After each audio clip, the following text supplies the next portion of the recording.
Yeah, I'm not actually Iron Man, so let's just get on with the review.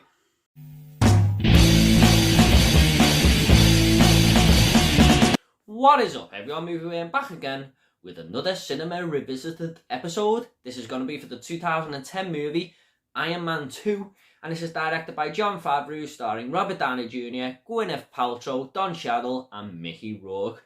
Now, I just want to give you a quick warning. I do talk spoilers in these Cinema Revisited episodes, so that is just a little heads up there.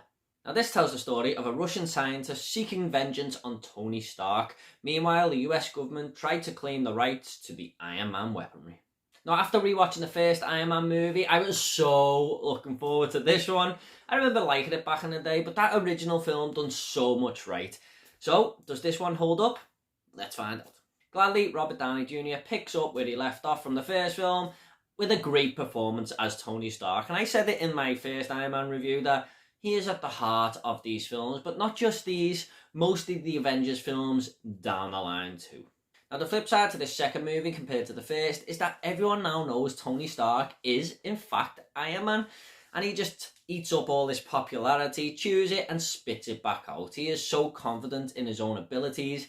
He was a confident character anyway, but he is able to handle the responsibility of having this Iron Man suit, and that kind of brought a fresh change to superhero movies in general back in 2010, because our main lead wasn't really ever unmasked. His identity was always kept secret, and it just brought a new dynamic to superhero movies and the superhero genre.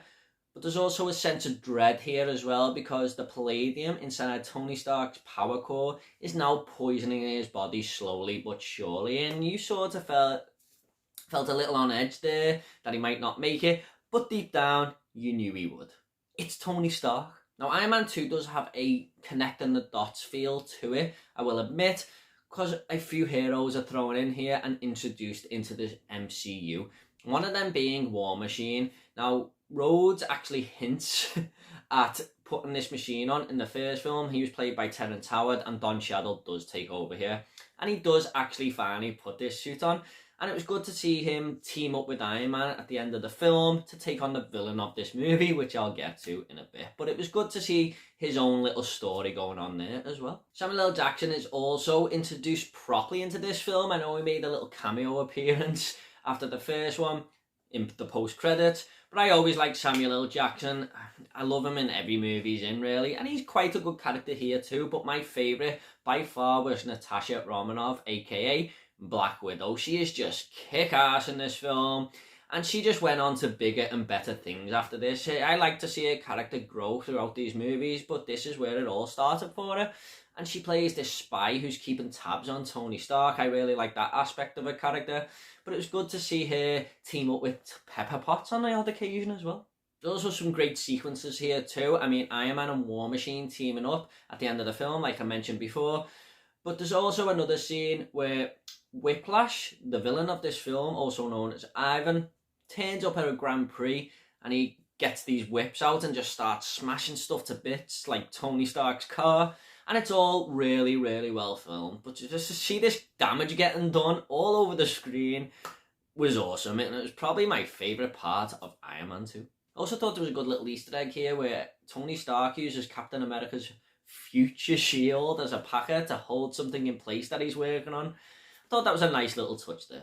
However, this movie does have some problems, and the main one being the story. I mean, it is very much in the background here, and like I said, this does have a connecting the dots feel to it.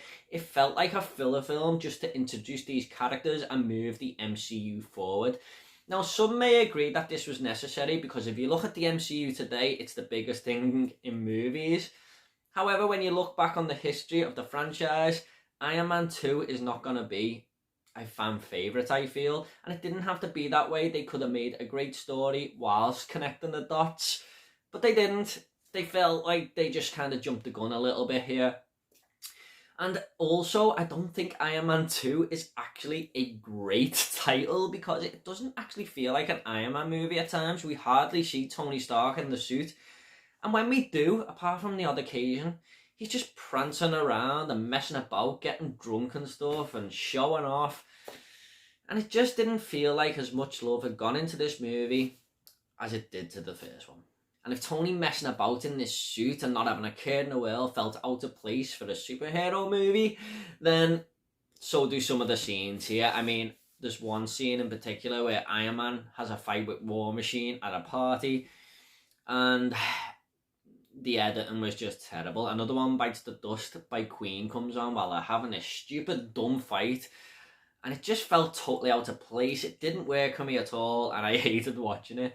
And that is the moment when I thought, this movie is nowhere near as good as the first. And speaking of the Iron Man suit, I know it changes as the franchise goes on, but I didn't like the look of this one at all compared to the first film. The first one felt so retro when I watched it again and just sparkled, and this one, I didn't care for it at all, but that's a minor nitpick right there.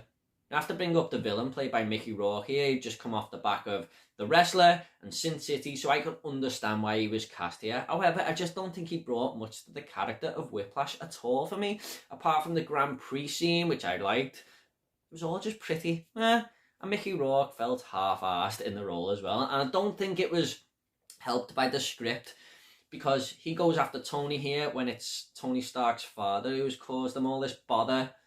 And Tony has tried to change the ways of his company, like we've seen in the first film, and tried to better himself as a human being. So I just couldn't get behind the motivation of Whiplash at all. And he's only pushed on further by this Justin Hammer character played by Sam Rockwell.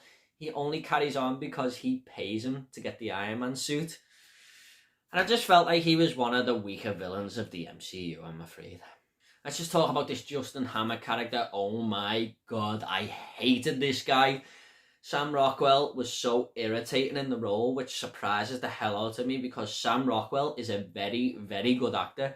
But every time this guy came on the screen, I was just like, oh no, not him again. He's just this over-the-top, obnoxious CEO. And I just hated him every time he spoke. I mean, every time he opens his mouth, he's shouting all over the place. He's like, oh, come on, man, we got you the bird. You know, let's start getting results, huh? He was by far the biggest negative of Iron Man 2, which does surprise me because I really like Sam Rockwell. I'm just going to go ahead and rate this movie now. I'm going to give Iron Man 2 a 5.5 out of 10. Out of the first 3 MCU films I have rewatched, this was the most disappointing for me, I'm afraid.